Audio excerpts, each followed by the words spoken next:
Gonna recommend do. What? I know.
So you're ready to start a new life. Hi there. It is Brian Sebastian. This is Movie Reviews and More, Worldwide TV Network, Women on TV.tv, and iTunes 247 out of Franklin, Tennessee. So, it's not a Tuesday today, but we are live on Facebook and YouTube. Usually, what I do, it's about movies, it's about brands, and everything about that. But today, I've been waiting to do a show on couples, sex, dating, not dating, all the people who aren't with each other right now because of COVID-19. So, this show is about things that are really interesting. So I have to start with a good friend of mine, and I love what she does, Dr. Nancy Pierce. Nancy, tell us who you are and where you came from. Well, I'm Dr. Nancy Sutton Pierce, and I'm a clinical sexologist as well as a health professional. I've been in healthcare for many decades. I'm also a yoga therapist and essential massage therapist. So I teach people all over the world how to communicate, how to have better sex, how to have more meaningful relationships, and how to take care of themselves and learn about their own pleasures in life. And you do so many things that I'm like, I'm not even going to ever announce her. I'm just going to let her do it because you're used to hosting and everything yourself anyhow. I am used to being in that chair, so it's always a little awkward for me to be in this chair. Exactly. Yeah, And then, so you brought a friend with you. I did. Who is this young lady and where did she come from? Well, this is my really close friend. This is Karen Lee Potter. And Karen Lee is another maverick in the world of podcasting, radio, TV, creative juices. She's a creative, juicy lady. And I'll let her tell you some of the things that she's doing. Karen, I'm so happy you're here with us. Thank you. Thank you both for having me here. Where do I begin? Creative, juicy lady. Creative, juicy lady. Well, it all started years ago. I actually was like a traditional mom of the 80s. I had 3 kids, white picket fence, 2 dogs, cat. I married my college sweetheart.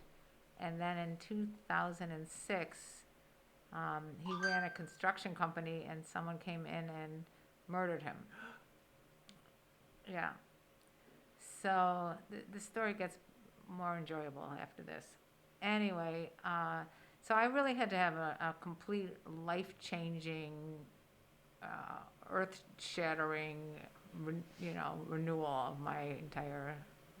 my whole ground was obviously shaken up. And so I decided to go out, and after several months of grieving, I decided to go out in the dating world, and I decided to, look on YouTube for videos that, I could relate to, and all I could find were like pickup artists, and the wing girls in their 20s, and I'm in my late 40s at this point. I'd been married for 24 years, and it was a completely different landscape from what I remembered when I got married at 23. So I couldn't really find anything, and I thought, well, I've had some experience now dating I'll continue. Thank Sorry. you. That was my cue to start on a happier note. So I ended up starting my own YouTube channel, and I was doing it. It was called Love Encore, and it was a channel so that I can empower women who are going back in the dating world, either from death or divorce. And on a monthly basis on YouTube, I'd get maybe like 80 views, and it just wasn't going to cut it. It wasn't worth my time. But I did notice that there was starting to be a lot of younger men tuning in. And if I would do a topic about sex, or if I interviewed a porn star, all of a sudden I went from like 80 views to thousands of views. Mm-hmm. So I'm thinking, I'm onto something here. So I ended up having my YouTube channel geared towards men. I leaned into it. I also wrote a book for women called The Cougar's Guide to Getting Your Ass Back Out There. And when I took the acronym from Cougar and made it into a confident, older, unique, genuine, assertive, and racy woman. So I owned the word instead of being called like a MILF or single hot mom or whatever labels people want to put on me and women in my situation. Anyway, my son took my book. He was a stand-up comic at the time. And he started doing a comedy show, and he was getting a lot of laughs, and people were coming up to him and saying, "Is this true? Could this possibly be your mother?" And he's like, "Yeah, that's my mom." And so we decided to collab, and we started a podcast called Sex Talk with My Mom. And now we have been going for 5.5 years. We are currently in the process of making it into a television show, and we're having a lot of fun with it. We're breaking down the barriers of what family members talk about. We talk about everything from sex to drugs to rock and roll, things that normal children don't talk about. We are making the uncomfortable comfortable by talking about it. So that, in a nutshell, is what I do. You didn't know you were going to get a whole biography, but you did. And so Mike Szymanski, aka Mickey Ski, Yeah. go for it. Yeah, well, I'm a writer. I have books under both Mike Szymanski and Mickey Ski on Amazon, and continue to have it. My big book that I got some awards for was The Bisexual's Guide to the Universe that I co-wrote with a bisexual activist friend of mine. And I'm in this situation where after 24 years, I am now finding myself single, which is just something I never thought I would be. I just turned 60, and the whole dating world is so different. And especially as a bisexual, it's even more different. But I just can't even imagine. I'm interested in learning more about your journey. And, gosh, when I was single before, there was no Grindr, no Scruff, none of this stuff. I just can't even imagine just going out there in the world again. And certainly with COVID, it's just unheard of. So Dr. Pierce, we've been talking about stuff like this.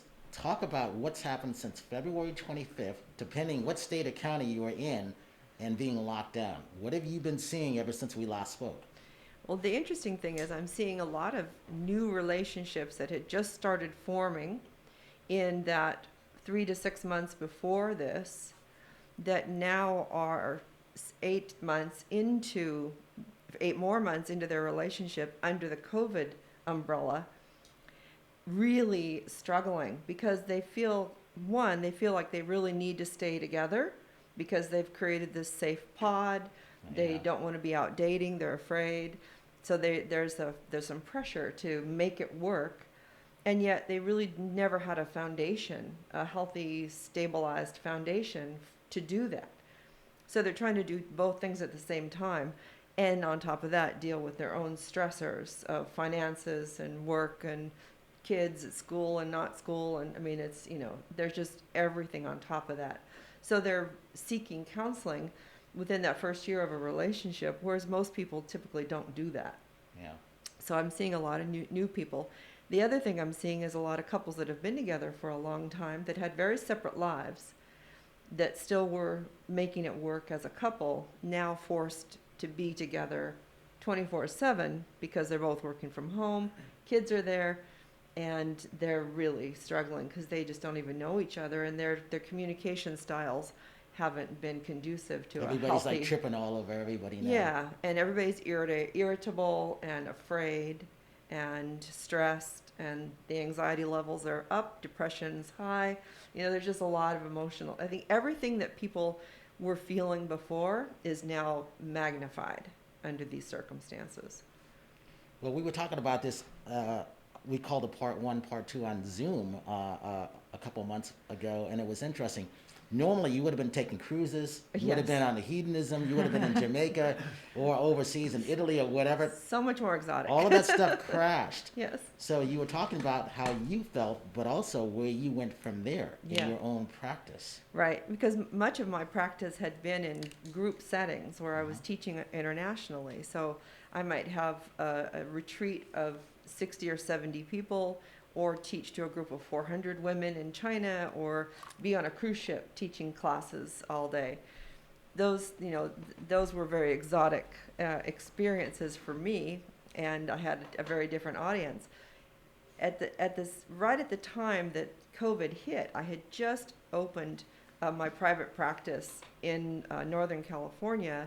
An office of marriage, family counselors, and psychologists had invited me to come in as the sexologist. And I had just started to do that when this hit, and then everybody shut the office.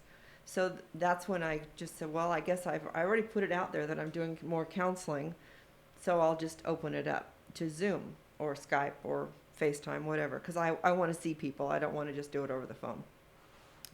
So my practice has just gone crazy with that, and which is wonderful.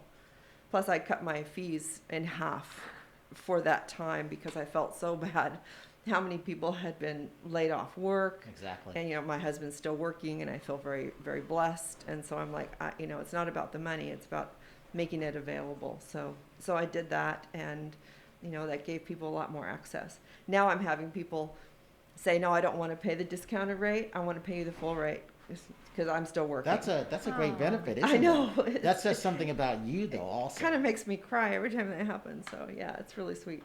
Karen, when you were locked down, what was that like for you? Well, when you purchase a home or you rent an apartment, you think, well, I'm going to be spending this amount of time. Most of the time I'll be outside, especially in LA. So I have a fairly small unit that I live with my boyfriend, who I've been with for 12 years, and my son comes and works every day on the podcast. So there's the three of us in a 1-bedroom apartment, which doesn't lend itself that well. So we've been maneuvering. Like, one of us are like, who's taking the podcast room? Who's getting in the bedroom? Who's going there? And I think that on the flip side of what Nancy was saying, I think it's kind of helped us in a sense that we thought about different ways that we can interact as a family. My boyfriend and my son have been cooking, like nonstop gourmet cooking together, and it's really brought them closer and something that they can bond with. Before it's just coming and going. You just don't really get to know the person. But I think there's certain benefits to having to be stuck with each other pretty much 24/7. So there are positives. I always try to look on the positive. Mike, and you were on days sequestered. How many days was it now? 2-something? Well, yeah, I count down the days since California, Los Angeles, closed up everything, and we're on 203 now. And, other states have opened and closed and opened again and then closed again. And we are not fully open, so I still consider it in quarantine, and that's why I still have my beard and my long hair. Because it's my protest. But the interesting thing also was we were talking about dating and then kids. Yes. Talk about that. Really important. Oh my gosh, that's really, the little kids, the toddlers and the early school age kids, they've done pretty well because they've had more parent time. They like that. But get past first grade and into high school, and it's like torture to have kids stay home all the time and have to do their classes via Zoom. 2 of my grandkids are in high school, and it's really been rough for them because they really feel like they're educating themselves. They have Zoom classes two days a week Otherwise, they're on their own independent study. Wow. And it's hard to access the teachers for help, even though they try to make themselves available. But you think about the number of students that they have to be available for, and so they're really feeling a bit cheated out of their education. Plus, now they're under their parents' feet all the time, and so It can't be easy for the parents either. No. I would freaking go crazy if No. I had my kids at home. Yes, I was looking forward to the weekend every weekend. right. And I can't imagine never having a weekend to look forward to Right. for years. Well, a lot of the parents are saying, "I never signed up for homeschooling." Yeah, You know? They I didn't all want to said do that. I didn't want to be a teacher. And they all said, this is why we have school, this is why we had camp, and when you didn't have any of that Right. stuff, and I've been hearing from them ever since around the world, and I was doing my best to warn people. I'm like, are you prepared? It's like an earthquake. It's not an earthquake today. That doesn't mean it's not going to have hours later or tomorrow, but you still have to be prepared. Yeah. So when it came to the hand sanitizer, the electrical hand sanitizer or anything like that, I kept saying, what happens if something happens to your kids or something happens to you, and then you're both left home together and there's no communication? Right. Going back to that. Right. And I think, like I said, any situation that you're in, if you have a really healthy relationship, even though you're both busy and doing a lot of things, like for my husband and I, this was great because he had to stop some of his extracurriculars. I stopped traveling. So we had a lot more time to be together. We loved that. That felt like a bonus for us. But for couples or families that are already under stress with their relationships, to force them to be together without any outlets has been really torturous. And then you throw in the financial aspect of stuff. Exactly. And then exactly. where do you go? Because you couldn't go Right. any place. Right. Right. And I think for a while we were just afraid to go outside. And now we've realized that, outside is probably the safer place to be. So, Exactly. To get families to go outside and to do things outdoors and so they can spread out a little bit and have some friends that they can connect with. So I actually wrote a lot of articles at the beginning on creating a pod and how to increase your pod size safely and how to do that so that you could have some socialization and some outlets of fun in the midst of this really, it's been quite tragic event. My sister is a middle school teacher, and it's kind of fun watching her and getting she teaches math, and can you imagine how hard that is? And she has the kids in groups, and she sees how they group together and work together, but it's kind of interesting. It's a fascinating thing. It's a lot more work for her, she says.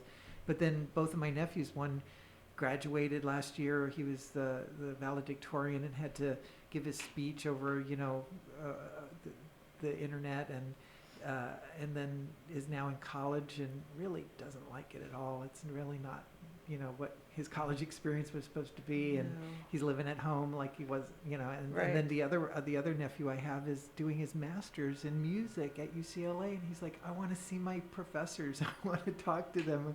Here I am getting a master's degree, and he can't even go to the school and play his instruments. Oh, yeah, there's just so many things that have been, it's really everything has been affected.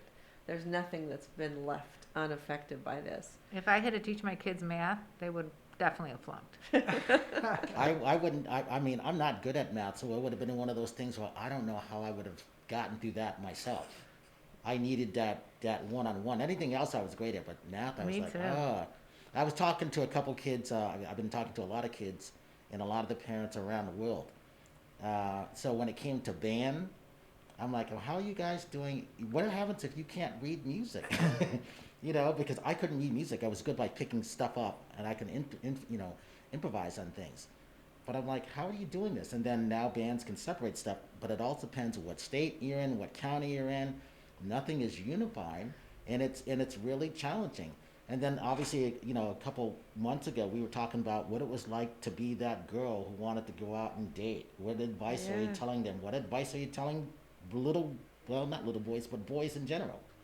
Yeah, well, I think, the Zoom stuff, being able to visually see people, I think has added a lot of depth to developing relationships. And actually, there's kind of a sweetness that I think has happened. Just like back in the time where we wrote letters to people, you actually hand wrote a letter and you expressed your feelings and thoughts and fantasies. and then mailed that letter, and then the person had it to read. Being able to write to people, to take time at not in the physical presence for dating, I think people are actually developing more meaningful relationships. They're seeing if people actually they would even want to be a friend with them, let alone a lover. So for people that are looking for depth, people that are just looking for hookups, there's a lot of frustration. Yeah, I think my son isn't that looking for a hookup. He doesn't want a hookup. He wants a more romantic relationship. But he's also like, a grown man, and he, wants to have some physical contact. Right. And you don't have that contact, it's hard. Yeah. What do you tell them? What do you suggest? Well, like what Dr. Nancy was just saying, I say, you just get to know the person really well first. And then he does a lot of these, he'll go on no contact dates where they walk in the park for like several hours or whatever. I think those are good. Yeah. So, but I mean, again, when you're already on high alert about STDs and transmittable other diseases, and then you got to worry about this, it's like almost like not worth the effort. It's like, forget about it. Just stay home, That's how I feel. whack off, Yeah. and then don't worry about it. Wait till COVID's over. I think that's an interesting twist on it, because, what I find in my work is that what people really want is depth of feeling known and loved and accepted for who they are. And you can't ever get that in a hookup. So there's a lot of frustrated people out there hooking up who never get that sense of really feeling known and appreciated for who they are. And yet we have this opportunity under the COVID umbrella to really take the time to get to know people, to find out, I spend a lot of time creating questions for people to ask, to open up conversation, just to get to the depth of a person and what it is that blows their skirt up or wakes them up at night or gets them up in the morning excited. What do you mean blows their skirt up? I'd like clarification, please. Well, that turns your brain on, that I gets thought you you were thinking excited. of Dave Matthews song or something. Lift up your skirt a little higher. So, but I think we don't take the time to find those things out if we're just in the physical realm of, instant gratification. Right. And But yet, but in all honesty, if you ever like a guy in his early 20s, he's horny. He Right. doesn't want, he wants to have some sexual contact. He's going to go crazy. well, he has two choices all the time. It's a right hand and a left hand. They're always available to him. And there's flashlights and there's all kinds of things that he's got access to for sexual gratification. And I, how I feel about, just using another person's body to masturbate with. I'm not sure that that's ever going to make you feel very good about yourself. But I think it's As also well as- it's a cultural thing too. Like guys are taught, oh, go get laid. No, that's like Right. the whole bro culture. And so I think it's hard for them to be able to understand, well, that's not as important as finding meaningful relationships, And you're right, you can use your right hand or your left hand. Yeah, mix it up. But I mean, even as I remember going to college, I mean, I picked a school. I got into a what's it called, Washington University, which is a real intense, high, a lot of studying going on over there. And then I got into U of I, and I'm like, I'm going to U of I. I'm done studying as much. I want to have a social experience. I want to have a party experience. I want to have a sexual experience because, that's what my brain was at when I was 18 or 19. You lose all that. You're home, like Michael was saying, with the college kids are home by themselves in front of a Zoom. That is Yeah. not college. No. That sounds horrific. Yeah, no, that is really sad. Really sad. Michael, not too long ago, you were talking about a lot of your friends who had been together for years, and all of a sudden they decided that was it. Yeah. I mean, heterosexual, gay, all kinds of relationships ending. And they had been together for families years, huh? Yeah, and have kids, and it's really sad, and especially in this time of COVID, to find yourself like, oh, now I've got to find a place to live, and go somewhere else. It's a little difficult. I know I'm in that situation too. That's so hard. I feel so bad for you. It's frightening, actually. Yeah. I don't know what to do. You could also see it as an opportunity. Well, that's what I'm trying to do. That's what I'm trying to do. I have limited options, but I'm trying to see it as an opportunity and see what other doors open. It's always interesting to see how people respond to fear, and you can see, you know, in any given group of friends, somebody shoots off a firecracker, and you have how everybody responds differently. You have the one person that gets up and just runs, just bolts away from the whole group.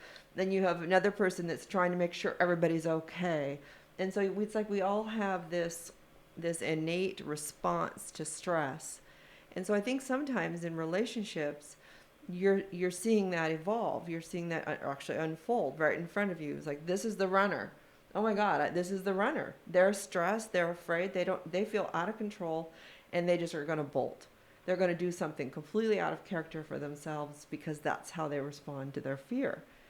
Whereas another person is going to just dive deep, ground themselves, and hold on tight. So I think that we're just seeing different personality traits. And I got to tell you one thing. This is a personal thing with Brian. I mean, Brian and I have been really good friends for a long time, but we haven't been best friends. And I got to tell you, during this time when I disappeared for 2 weeks, and I wanted to unplug away from anyone I knew and anything I knew, no phone, and Brian kept reaching out, and he was persistent, and I was irritated. And he did, and I finally answered him back, and I was like, hi, and he's like, I just want to check in on you, and it really struck me, and I think that sometimes when you get a sense that somebody needs someone to reach out, you should do it, and I really appreciate that. I never thanked you for that. Well, the challenge is I've always been like that, and so what happens with me is like, when you don't hear from someone, you're like, okay, it's hard for me. I've never gone through depression or anything. That's not in my psyche. But I know people who have gone through anxiety and stuff like that. So I do my best to say, okay, why aren't they answering? Are they okay? Yeah. Where are they? Are they still alive? And what's going on in their head? Those 5 things. Yeah. So I come to the point, I'm like, okay, how often do you just keep calling them? Where's the line of bothering them? And I don't never know that until you reach them. And then when you reach them, they're like, oh, I was going through so-and-so. I'm like, well, good. Thank goodness I was calling to check on you, because you don't know. Right. Because you don't hear this, though. You don't hear, stop calling me. I'm tired of you calling me. They don't do that, but they are thankful that they answer in their own time. Yeah. Because they are really going through anxiety and depression. And since I've never gone through that, I don't know what that is. So I've had other people tell me. I'm like, how do you not go through depression? I want to know that. Well, here's the thing. Maybe because I'm wind up in a different way.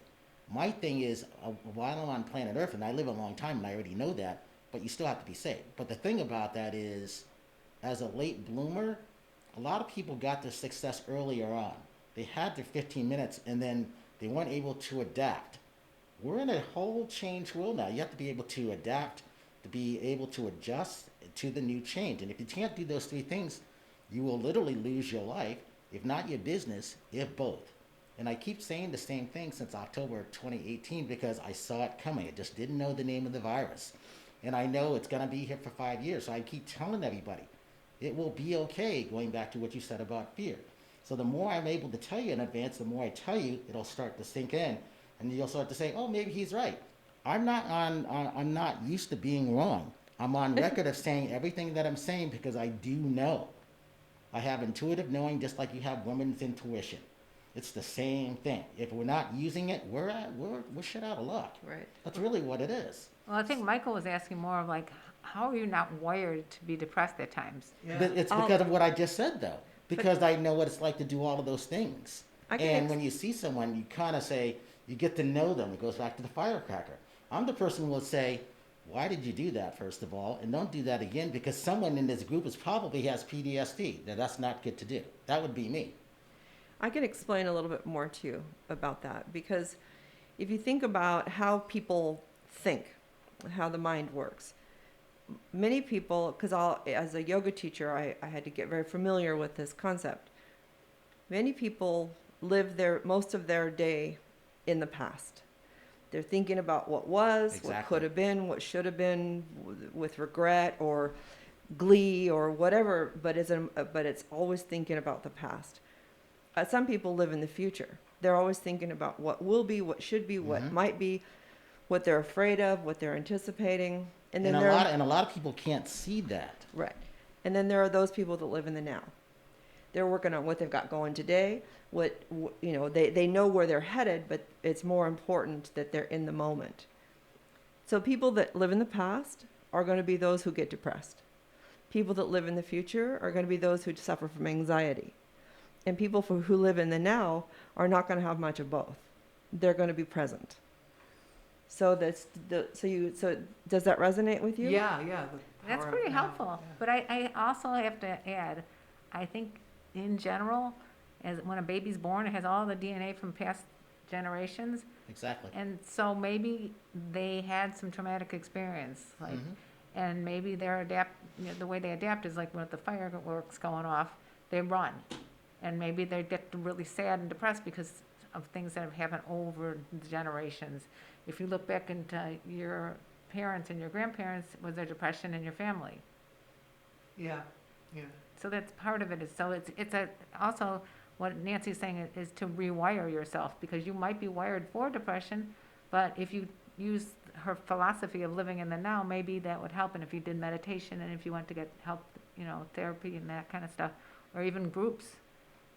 Cognitive behavioral therapy is a really powerful tool because it helps you kind of rewrite your story, and it also helps you come into the moment anytime you start to feel outside of yourself. You start to feel that weight of depression or that buzz of anxiety.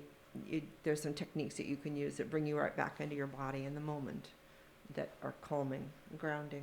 Yeah, and I also go to the cause and effect of things. I've been practicing Buddhism for 32 years, so it's been one of those things where my friends were my family was an acquaintance.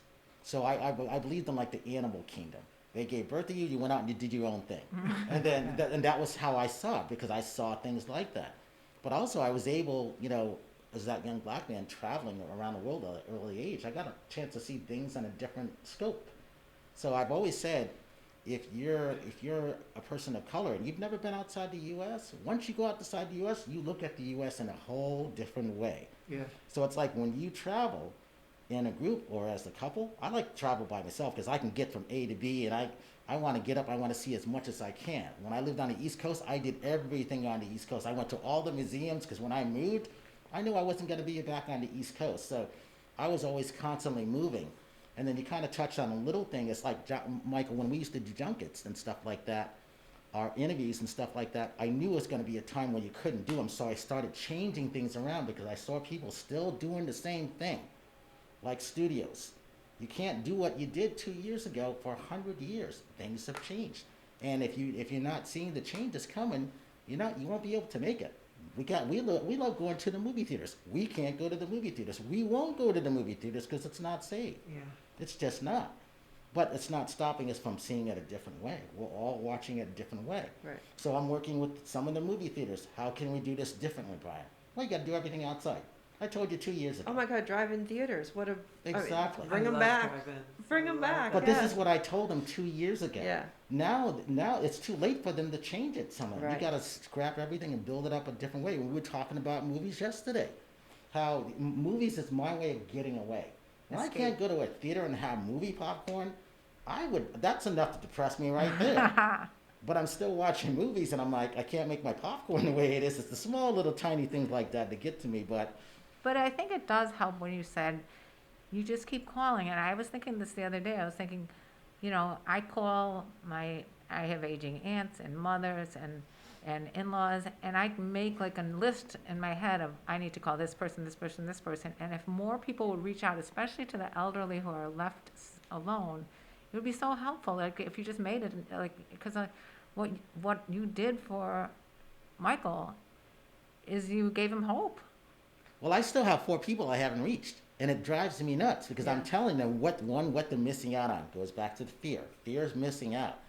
We're going to be okay because we have the Dreamweaver Artist Ranch. That's the ultimate goal. We're high enough up. We've done it because, in case we have China smog, virus and stuff like that, everything is implanted.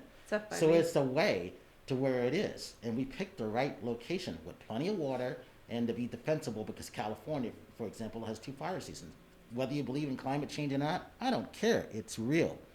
And we've been doing interviews with these people who actually documented stuff going back to 1999, 2000. Yeah. And if you don't see it, that's on you because it's been in front of us the entire time. And so I go back to the cruise ships. Would you go on a cruise ship now? No. Hell no. Why? Okay, I wouldn't trust that it would be safe. Exactly. Right. I started reaching out to Norwegian cruises, and I don't mind naming them because I warned them.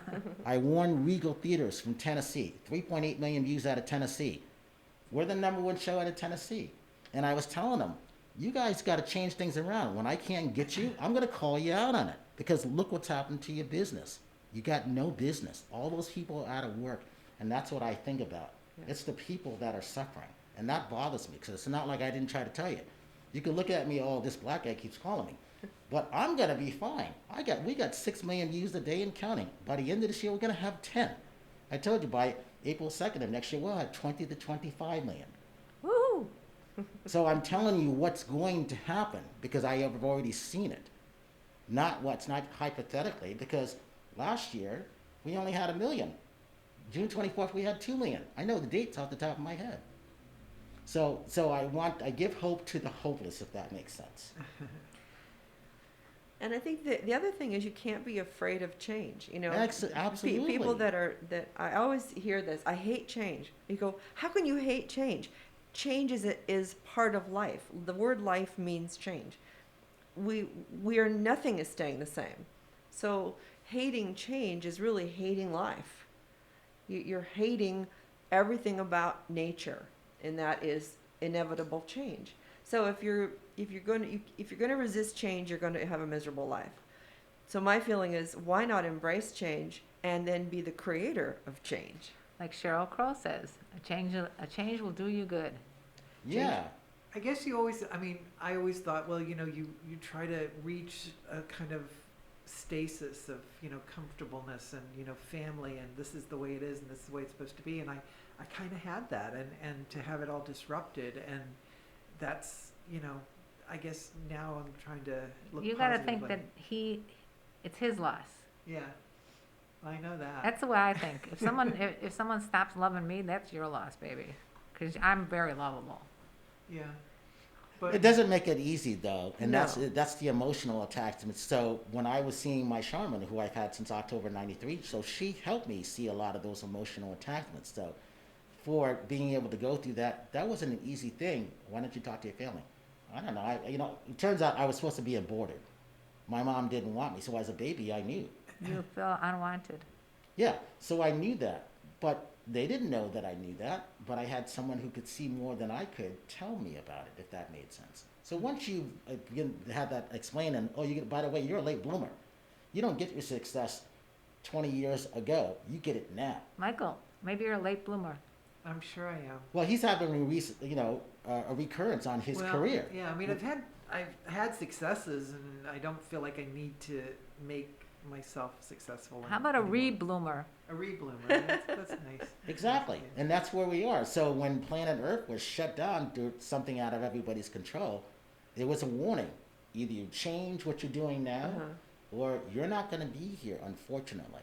And that's the whole thing. And it was a warning that everybody was on board together, like misery loves company. But it felt comforting to me to know I'm not the only one that's in this situation. Right. It's not just me. It's not just my town. It's just not my country. Oh my God, it's the whole world. Right. Yeah. So for me at that point, I knew it was coming. So my job was to help encourage people. Hey, we have a solution for you, and here it is right in front of you. It's up to you to take the chance. So, and if you don't, someone else is going to come and take your place. So I called it Noah's Ark. I'm building this ark. It's not even raining. Brian, what are you doing? Oh, we got rain. We got thunder and stuff coming. Can't you see it? No, the skies are clear. Okay, you keep saying that you're seeing this because I'm seeing something else. And then it starts to rain. Brian, you still building the ark? Yep, it's done. We're leaving tomorrow. You coming? No, it's fine. It's just a little bit of rain. It's like someone saying, oh, you got a category 5 coming to your town. Nope, we're going to stay in our house. You can't do that anymore. The weather patterns have changed around the world. The world of the sex business has changed. Yes. Crews have changed. Movie theaters have changed. Everything has changed. We're one of the few people doing something in the studio. You didn't want to come, for example, but you came. Something told you to come, right? He's pointing at Karen. That's me. Yeah, no, but because you can understand, Michael was the same way too when he first came. That's his chair when he Yeah. comes. I want him here because he's very good at what he does, and he's also my friend. But a lot of people don't know past stories. You've done so much stuff that I love having you here because you're so creative, all this stuff, and you haven't stopped your business. Your business is blossom, Right. but you're also helping people, Yeah. and that's what it's all about, cause and effect. Yeah. I'm really interested from Karen's perspective. Like you had, it seems like probably the worst experience. You know, I mean, your life changed momentarily by something you couldn't control. I mean, a murder that sounds so horrible, and 24 years, you know, of your life kind of ripped out. I mean, was there a moment or mindset or something that triggered your change of perception and making it positive and you know, There was, getting out of that? yeah, I mean, it's almost like as a mother bear, I had 3 young kids. I mean, I had a 11-year-old, a 17-year-old, and a 19-year-old. And it's almost like I go into this mother bear mode, and I brought my kids into my bedroom. I'm like, listen, we are still a family. This is not going to, this is like the moment it happened. I mean, I just said that we're still a proud family. Dad would not want us to like go down the depths of depression and hide under the bed for the rest of our life. We're still gonna, I mean, the kids rallied around me, and I think as a family unit, we were so strong together, and that really helped. And my focus was just making sure my kids are okay. Then, I was still supremely depressed. And one of my friends, after a certain amount of weeks or months, said, just go on a bike ride with me. Just get out of the house. I had already lost like 15 pounds, and I look like a skeleton. I get on the bike. I put on some Rob Thomas, I remember. I just blasted some music. We went through these trails, and I just like was sobbing, literally sobbing, because it just like this big cloud had started lifting off of me. Mm-hmm. So it was like a physical change and emotional change. And then and the cloud started lifting. And the more I would ride, the more, so music and exercise definitely helped change a lot of my, fog and depression. Because there's no way around it. I'm not a depressed person. I'm not the kind of person that was wired to be depressed. I'm more of the anxious person, as Brian was saying, but I'm not a depressed person. I wake up in the morning, I'm in a good mood. Yeah. I'm lucky that way. It's, even within my family, there's certain members of my family, they get up and they're, you never know what you're going to get. You might get depressed person, you might get happy person. But for me, it's always happy unless some scary tragedy like this happened. But really, I think the key that got me out of it was a mindset shift, but also like physically, I needed to get it out. So I would highly recommend some sort of like major physical exercise. Yeah. See, and I always tell people, you got to get outside the 4 walls. And I tell people, you talked about it. You got on a bike, you went close to nature. I said, go and sit outside next to a tree. Get in the Go dirt. talk to the tree. Yeah. Yeah. Start gardening, paint. Go to a natural park where there's nobody there. And just sit amongst the rocks and just feel something different. And that's what I tell people all the time, because music for me is drum and bugle corps. If it went immediately, I always tell people, if I ever got into an accident, play some drum and bugle corps music. I guarantee you, I'll wake the hell up. Yeah, one of my female friends who had never played drums in her life, she went through the exact same thing. I had other friends who had lost their husbands recently that I could go to, which was very comforting to find other people in my situation. Yeah, and she's like, I'm going to start playing drums and get all this anger out. So she started playing drums. But for you, Michael, you need to read my book, A Cougar's Guide to Getting Your Ass Back Out There. I do. Yeah. I'm not a cougar, but I can identify. I'm sure. Well, yeah. But you don't have to be, do you? No, my definition of cougar is confident, older, unique, genuine, assertive, and racy. Oh, that's Oh, I like me. that. That's me. I like that. Yeah. You So don't you're need to be. officially a cougar. You're a I cougar. am, We I have like dubbed you that. cougar. Okay. Actually, I think everybody in this room is a cougar. Yeah. Karen, talk about movies that you've been seeing. Movies. I love the fact she watches movies. I'm lately more into TV than movies. I did like The American Pickle, and I just saw the a very powerful documentary, The 13th. But I mean, yeah, my favorite movie of all time is Pulp Fiction. Yeah. Interesting. Yeah. All right, so Michael has a story when he first met Quentin Tarantino. Oh, yeah. Well, I was on the set of Reservoir Dogs, and they couldn't get anybody to do a story on this new up and coming director. And it's like, well, you can hang out with Harvey Keitel and some of these young people who you've never heard of, like Michael Madsen and Steve Buscemi, and Oh my gosh. can you imagine? And Tim Roth. I mean, it was amazing. I was there for some of the most amazing scenes in that when they were filming that. And got to hang out. I was there for 2 days, and Quentin Tarantino gave me a script put his phone number on it, and I saw him years later, and I said, "You're not going to give me your phone number anymore, are you?" And he said, "No." What do you think made Quentin Tarantino so good? He knew movies. He was a movie. He didn't go to movie school. He didn't go to film school. He was a manager. He worked at a video store like I did. Yeah. And he watched every single movie there. But and there are a lot of people that watch a lot of movies. Why? I know. Why? Because he knew how to make it his own. And if you look at he says he's only going to make 10 movies in his career, and each one of those movies is an homage to a certain genre, whether it's spaghetti western or kung fu or whatever, or gangster. He Or has Hollywood. made it his own, and each of those are an homage to a certain style of movie.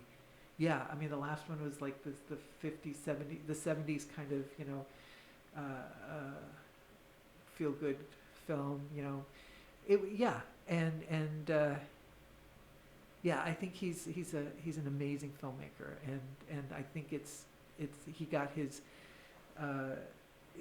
he was in it. He was nurtured in the film world and just looked at different sections of the store and said, "I'm going to focus on this," and then he nurtured it, and this is what he's become. I'll tell you, from my point of view of Quentin, is that Quentin Tarantino, Kevin Smith, and myself were the three that worked in video stores.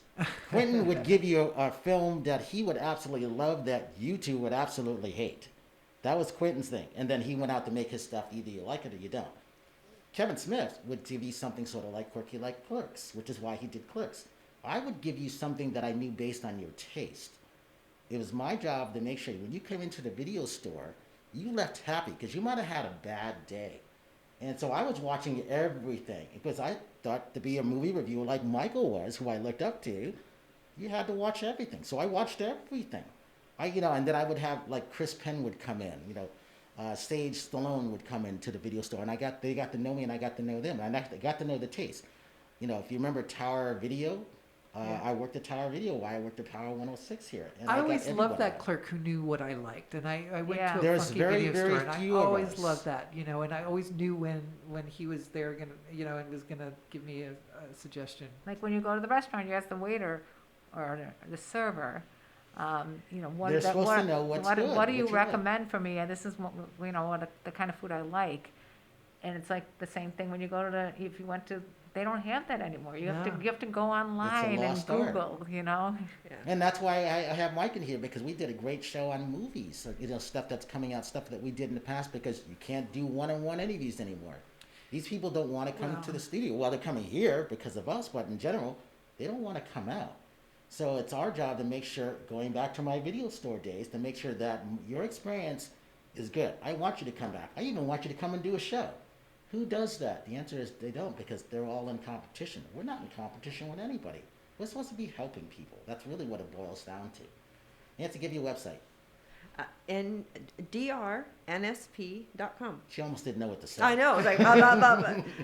As in Dr. Nancy Sutton Pierce, but drnsp.com. Karen? My website is Karen Lee Potter, Poter, but I'm on all social media, and my podcast is called Sex Talk with My Mom.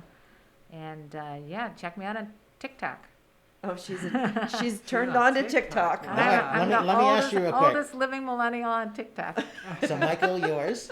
Mike Szymanski, Szymanski, on Amazon, and Mickey Ski, Skee, also on Amazon. All right, Karen, talk about why you like TikTok, because my co-host Terry likes TikTok. You know what? It's so funny because I've been on all the social media platforms, and for some reason, TikTok is just the kind that you could throw something up there. You can take like zero effort, and it can go 150,000 views in a few days. You can work really hard on something, and it'll get 0 views. It's just like a game for me to figure out, like, how can I crack this algorithm? And it's also like something that people are very friendly and supportive. I've been doing a lot of dancing I found a Filipino song, and the Filipino Hot in the Philippines. they love me. They think that my dancing is great, and my dancing is just me moving around. And I mean, it's just I'm getting to meet people from all over the world who are extremely fun and supportive people. I found it a really good platform as opposed to some of these others that have gotten like so political that I can't even go on them anymore. Wow. So your thing is TikTok. Nancy, what's yours?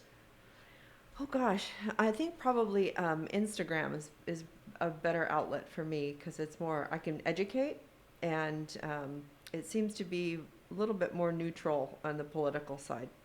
Twitter's way too political, and Facebook is just, it's just kind of, there's just so much, it gets lost. And by the way, she has 4.5 million views on her YouTube, just in case. Wow. Yeah, nothing to scream at, huh, Michael? Uh-uh. And it's one of those things where I keep telling people it's really about the views. It's not about the follow. And I've been telling them that, and I'm still telling people that the right way to think about it. It's about the views, not the followers, because they can unfollow you at any time. Right. But when it comes to your views, you're getting views, aren't you? Well, on YouTube, I have probably 30 million on YouTube. Wow. And I've been doing it since 2012. And I think I've exhausted the cougar video. And now I wrote the book, Fuck Games Day Cougars, because I was so tired of telling guys how to find and meet older women. That's I the just number wrote- one question you get. Yeah, Yeah. it's the number one question I get. It's like, how do I meet an older woman, and how do I have sex with them? And why is my fascination with older women since I was a little boy? There's just So let It's me a ask you, huge, what do you huge think it phase. is? I think it's the confidence. I think Okay. older women bring certain types of older women especially, they bring a certain amount of confidence, and people are so attracted to confidence. And I think that as a younger guy who's kind of insecure, doesn't, learn maybe about sex through porn or from someone, a friend of theirs, no one really taught them anything. Having an older woman teach you about sex, about even just the nurturing nature of an older woman. And older women don't play games the way that a lot of younger women are taught to do. True. So, and this applies to gays, trans, everything. I'm just using just the heteronormative idea, but basically, it's just I think of older women as being just a lot less game playing, and that's why I called it Fuck Games Day Cougars. I like it. I think it's creative. Thank you. We got a couple minutes left. Talk about what it's like. What are you learning from couples since they can't go on cruises or anything? Some of us, not me per se, but I'm saying some of us in the U.S. can't even go to another country because we're locked down. So what do you say to those couples who want to travel? Well, I would say find places that are local and create your own fantasy lands. To go to Airbnb, rent an Airbnb someplace by a beach or someplace in the mountains, whatever you like. Yeah. And then I help people create fantasy dates with themselves. So I think that's great. So to bring play back into the relationship, I think is probably the number one most important thing I do, is help people reconnect to their playful side within their relationship. What are you saying to those teenagers now? What's your advice to them? Oh, I think, take it slow. You've got time, and this will get better. And develop your sense of self and your friendships with people, because those will last you a lifetime. and the dating thing might actually be more of a distraction Yeah. from reaching your goals that you have set for yourself. But you've got time. You should talk about wine time. Wine time, yeah. So Karen Lee and I do wine time generally on Thursdays, but we're going to be doing it this afternoon live from her rooftop pool side, and we just chat about sex, love. We answer questions. We just talk about it it's like girl talk. It's like you get a little glimpse into girl talk. Yeah. I think that's great. We Yeah. play games. Yeah, we play games. How did you come up with the concept?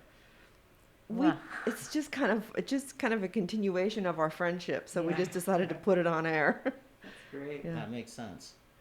Yeah, we met under very unusual circumstances and instantly clicked, and then actually ran into each other. She was living in Chicago. I'm living in California. We ran into each other in a bar in New York City at 11 o'clock at night where there was nobody else. And she walks in, and I'm sitting there, and we didn't know each other was going to be in the city. And anyway, it was crazy. So And we're That's both funny. Libras, don't forget yes, that. two days our When's your birthdays. birthday? September 24th. When's yours? I'm the 26th. Guess what? I'm the 26th too. Are No you? Do we share the way. same birthday? Libra, baby. What? What about No, you, I'm Michael? September 1st. Oh, Virgo. Yeah. Oh, Virgo. Oh, Virgo. Virgo. Now that explains everything. What about Carl over there? March 2nd. Oh, he's a another, Pisces. Another March. Another Pisces. Okay. Old soul. All No, right. That's why we click, huh? Exactly. So Yeah. we share it with Jack LaLanne and Olivia Newton-John. My mom went to high school with Jack LaLanne. Really? Wow. Yeah, she was an older mom. But still, because whenever I see Olivia, I tell her because when I went last went to Australia, she was in Newcastle, so it was fun to see her. So, but we would always have a little 925 club. Michael, I don't know if you didn't know this.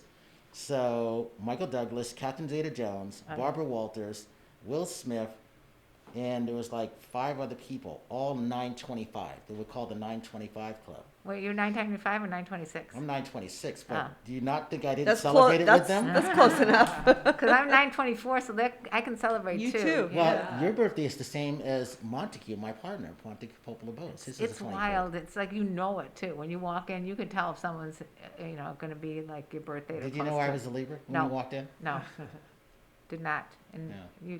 you caught me by surprise there. And usually I am, by the time I'm done meeting somebody, I generally get it within the first 2 guesses. Yeah. But you're Enigma. I'm not surprised with Carl. You're true Pisces. All right. So I want to thank, obviously, Michael, because we get a chance to talk about movies and everything else, because through Michael, I met RuPaul back in the 90s. And look where he is today, an Emmy and Golden Globe winner. Good for him. That's awesome. But it's also one of those Wow. things where, Karen, I'm glad you came to the station. I hope you felt comfortable. I did. I hope Thank it's you not for- your last time coming. No. Literally. It's definitely not my last time coming, I can tell you that. And give your website and everything one more time. Okay, so it's Karen Lee Potter, and you can find me on Instagram and all the social media. It's all Karen Lee Potter, Poter, and then including TikTok. And then Sex Talk with My Mom is where, that's where my true passion lies. So check out that podcast. If you like listening to podcasts, we're on every platform that you can hear podcasts on. And Dr. Nancy Sutton Pierce. Yep, drnsp.com, and I've Dr. Nancy Sutton Pierce on Twitter, Instagram, Facebook, LinkedIn, YouTube, also the Sex Host Doctor on YouTube, and then Exotic Lifestyle Events on Instagram, on all the other platforms. Oh, and we both have Patreon pages. Patreon Yeah. pages, yeah. So Yeah. she talked me into doing a Patreon Yeah. page. Really? Yeah. Mine is patreon.com/Karen Lee, and hers is? Dr. Nancy, Patreon. One quick question, real quick. So what do you see going on with maybe going back to Jamaica next year? How do you see it playing out? Well, I'm scheduled for February, Okay. so I am going to be teaching Valentine's Week, which is perfect because it's really, we're just going to focus on couples, and we can isolate couples away from each other. and you do it So outside anyhow, right? We'll be Yeah. doing outside. Yeah. Like there's a pool side where there's beds around the pool. So I can stand center and then just guide people through different massage classes, different technique classes that I teach. Most of it is called the Oasis, which is communication, which is a practice that I've developed over the years that helps people speak their truth and learn how to hear more than talk.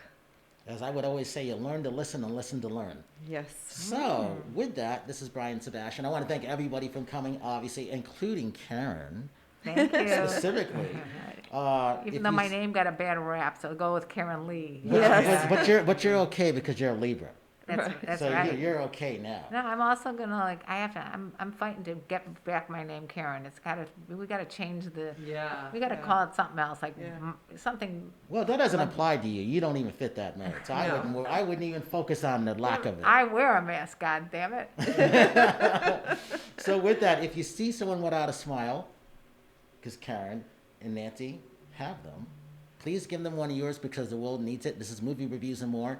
I2247, Worldwide TV Network, WomenOnTV.tv. We'll see you next week.